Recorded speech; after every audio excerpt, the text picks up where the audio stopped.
Ndasubiye kubaha akaze mwese banywanyi bacu mukurikira amakuru n'ibiganiro vya misi yose tubatunganiriza. Ubu nyene turiko turavugana igisirikare c'u Burundi, abasirikare barenga ibihumbi 2 barungitswe mu kibira, ndetse bivugwa yuko hari umwuka w'intambara ukomeye cane bagiye kurondera umuhari Red Tabara.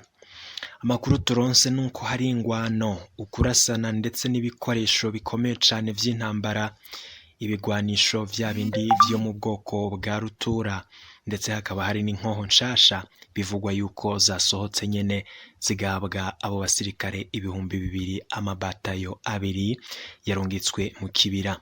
Amakuru yo kwizera turaza kuraba abasirikare barungitswe, ndetse tuze no kuraba ayo mabatayo arongowe nande, canke se n'umwuka uriko uravugwa kubirabana n'intambara iriko iratutumba mu gihugu c'u Burundi. Ni yihe? Cane cane murazi ko vyabanje kuvugwa yuko abategetsi b'u Burundi bagiye bakunda kumenyesha yuko ngo abariko baratera u Burundi ari umugwi w'abasuma bariko baratera abanyagihugu. None vyabonetse yuko abategetsi b'u Burundi babonye ko urugamba rukomeye kandi intambara itegerezwa kugwanwa n'abasirikare bakomeye kandi bafise ibigwanisho biremereye. Igitangaje kandi giteye ubwoba nuko muri abo basirikare nabo ubwabo batanguye gucanamwo, ndetse dufise amakuru yizewe yuko abo basirikare bashobora gusubiranamwo nabo ubwabo bagatangura kurasana. Turaza kuraba umujenerali akomeye cane yitwa Niyongabo. Kuri ubu ngubu wewe ntabwo ari mu basirikare barungitswe, kuko ari nawe yararongoye ibatayo imwe muri abo basirikare barungitswe mu kibira. Turaza kuraba aho nawe nyene yoba aherereye. N'amakuru twakoreye amatohoza kandi duhejeje kuronka mu kanya gaheze, turaza rero kubabwira yose mu buryo bw'idonido.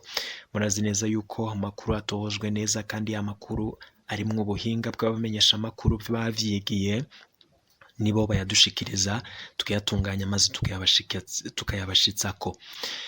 Ndabaye ikaze rero mwese banywanyi bacu, cane cane mwe mutwumviriza muri ngaha mu gihugu cacu c'u Burundi.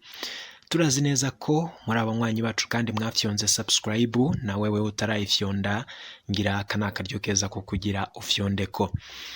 Abari kutwumviriza bari mu bihugu vy'ababanyi, abari muri Republika Iharanira Demokarasi ya Kongo, abari mu gihugu cibanyi c'u Rwanda, mwese ndabakengurukiye muri aya makuru ngira turabire hamwe. Ndakengurutse kuri mwe mutwumviriza muri mu gihugu ca Tanzania, Uganda, irya nino ku mugabane wa Afrika. Mwese ndabaye ikaze muri aya makuru, amakuru yihuta cane kubirabana n'umutekano w'igihugu cacu c'u Burundi. Ndahaye ikaze kandi mwe mutwumviriza muri ku migabane y'amakungu, mugabane wa Buraya, mugabane wa Aziya, aho baherereye hose ndaguhaye ikaze muri aya makuru ngira tubanemwo.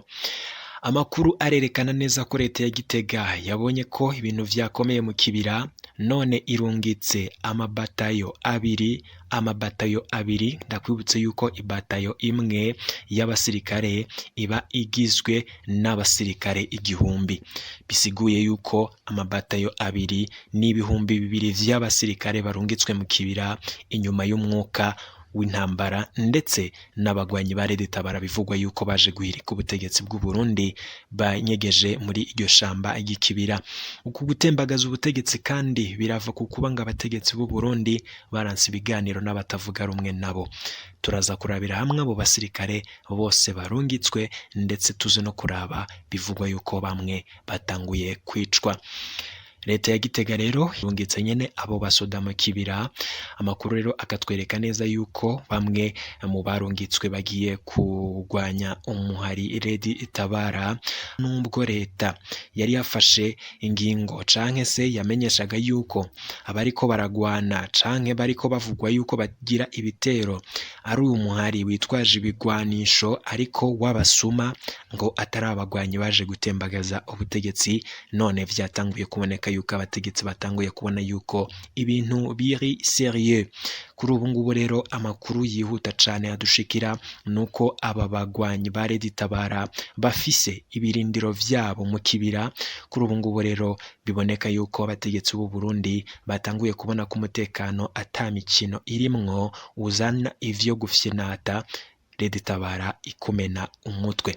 Amakuru adushikiye aka kanya aratwemeza neza yuko Perezida Ndayishimiye ndetse n'undi wari we wese canke se umuvugizi wa leta atanumwe yigeze agira ico avuga kugira ashire umuco kubirabana n'ibitero bihejeje iminsi vyimonogoza ndetse bivugwa cane ijya nino mu maprovince atandukanye y'igihugu cacu Burundi. Kuri ubu ngubu rero amakuru yizewe adushikiye aka kanya aramenyesha neza yuko muri rusangi mu basoda 2,000 ni ukuvuga amabatayo 2 nyene barungitswe mu shyamba ry'ikibira kubw'imvo z'umutekano. Ayo mabatayo 2 rero nyene yo mu gisirikare c'u Burundi hakaba harimwo ibatayo ya 57 ndetse n'ibatayo ya 58. Amakuru rero akatwereka neza yuko abari abasoda bahoze muri AMISOM kuri ubu ngubu rero baciye binjira ishyamba ry'ikibira. Amakuru rero akatwereka neza yuko bari mu gace nyene ka Bubanza. Hari amakuru kandi atwereka neza yuko bamwe muri abo basirikare baciye ahitwa Inaruzuru rero akaba ariho bamwe ibatayo imwe yaciye ndetse abandi binjirira ahitwa Kuwinka nk'uko amatohoza n'abamenyesha amakuru bacu babahinga mu gutoza amakuru atosoye neza babidushikirije.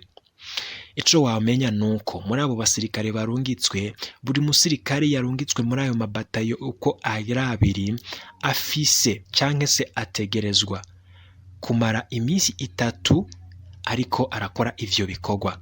Muri rusangi abo basirikare uzoheza iminsi 3 azoca asubirizwa hajeyo uwundi musirikare nyene nawe aje gukora ivyo bikorwa nk'uko amakuru abitwereka abimenyesha, aho igisirikare c'u Burundi kizoca kirungika abandi basoda baja gusubirira abo nyene nabo bace bagaruka muri rusange nk'uko amatohoza abitwereka. Mission yabo ibitumye barungikwa mu iryo shamba ry'ikibira. Mission ya mbere nuko aba basirikare barungitswe mu kibira bafise ari ukugwanya umuhari Red Tabara ndetse n'abandi bantu bose baba bakorana nawo ariko cane binyegeje mu ishyamba ry'ikibira. Ndetse ikindi bategerezwa gukora no kurondera abantu bose cyangwa se abarwanyi bose baheruka kugira ibitero ahitwa muri Nyarumanga ndetse no muri Matongo ho muri province ya Kayanza. Bikaba ivyo bitero vyarabaye kwigenekerezo rya 3 z'ukwezi kw'icenda mwaka 2020. Amakuru akatwereka neza yuko ngo abo bagwanyi sinzi bariko bararondegwa harimwe abafise ibigwanisho bikomeye cyane ndetse ngo batanguye kurasa kuko biboneka yuko ngo abasirikare b'u Burundi bariko baracikagurikamwo ibice ndetse ngo batariko bavuga rumwe ku ngene urugamba rugiye gutangura mu kibira. Amakuru kandi aratwereka neza aho kugira abasirikare b'u Burundi barungitswe mu ishamba ry'ikibira bajye kurondera abariko baratera, ngo bariko bararondera abagwanyi ba Red Tabara bariko ngo barakorana cane. Igisirikare c'u Burundi cyatanguye kubona yuko abagwanyi batandukanye ndetse abo bagwanyi kugira bamenye abari muri Red Tabara ndetse nabo bari mu mitwe igwanya igihugu c'u Rwanda bigoye cane. Ayandi makuru kandi aratwereka neza yuko uyu yitwa General Major Niyongabo, uyu nguyu akaba yari komanda wa 2 mw'ibatayo ya 57 mu ngabo za AMISOM. Kuri ubu ngubu wewe ntago yarungitswe ku rugamba canke se ntago yarungitswe muri mu kibira ngo ajye nyene ku rugamba kimwe nabo sirikare bandi barungitswe. Hakaba hari imvo zikomeye cyane n'umwuka utari mwiza mu gisirikare c'u Burundi zatumye Major Niyongabo atarungikwa kuri ubwo urugamba ndetse no muri zo ntambara zigiye kubera mu kibira. Amakuru rero atwemeza yuko we yaciye arungikwa mu ikambi canke se ku birindiro vy'igisirikare vya Mutukura nk'uko amakuru abitwereka. Mbere yuko rero ivyo bikorwa vya za operation zo kugira abagwanyi ba Red Tabara babashe gutangura kubarasaho, akaba we rero atarungitswe kimwe n'abandi basirikare. Hari impamvu zikomeye cyane ndetse n'imvo zikomeye zatumye Generali Niyongabo atarungikwa cimwe n'abandi basoda. Uyu nguyu ngo imvo zatumye atarungikwa cimwe n'abandi ngari uko yahora ari muri FNL. Ikindi kandi ngo nuko muri rusange ngo kuba ingabo z'u Burundi zatanguye kwigabanyamwo ibisata bibiri, harimwo abari muri FNL ndetse n'abahoze muri ex-FAB ndetse n'abari muri ex-CNDD FDD. Ibi ngibi birafise ikintu gikomeye cyane bigiye gutera kuri uru rugamba ndetse n'izi ngwano zigiye kuba, kuko muri rusangi biraboneka yuko abasirikare b'u Burundi batari abasirikare b'igihugu, ahubwo ari abasirikare b'imigambwe, kuko vyatanguye kuboneka yuko batariko bavuga rumwe ndetse batanguye gucikamwo ibisata bitandukanye. Ibi vyose rero bikaba biboneka yuko buri musirikare yarungitswe ariko aribona mu gisata aherereyemwo c'umugambwe aserukira canke se c'umugambwe yahoramo. Kuri ubu ngubu rero ngo ntabwo abasirikare b'ibihumbi 200 barungitswe mu ishyamba ry'ikibira kurondera umuhari Red Tabara bakiri abasirikare b'u Burundi nk'uko bivugwa mu izina canke se bakiri igisirikare nyene c'u Burundi, ahubwo ngo vyatanguye kuboneka yuko kuri ubu rero icyari Burundi National Defense Force cyabaye ikindi kintu kitarimwo gufatanya ndetse no kuraba nk'abagiye kurondera umwansi, ahubwo buri umwe ariko ariraba ku ruhande rwiwe rw'umugambwe wiwe arimwo. Ibi ngibi rero abaye bihweza ivy'igisirikare ndetse bakurikiranira hafi bazi ivy'urugamba baramenyesha yuko iyi ari intango yuko abo basirikare batari buze gutsindura urugamba ndetse Red Tabara ishobora kuza kubarasa ikabamara, kuko nabo ubwabo nyene batanguye gusubiranamwo batariko bavuga rumwe kubirabana n'ingene urugamba rutegerezwa kugenda, kuko biraboneka yuko n'uyu komanda ariwe Generali Niyongabo wewe atarungitswe kimwe n'abandi.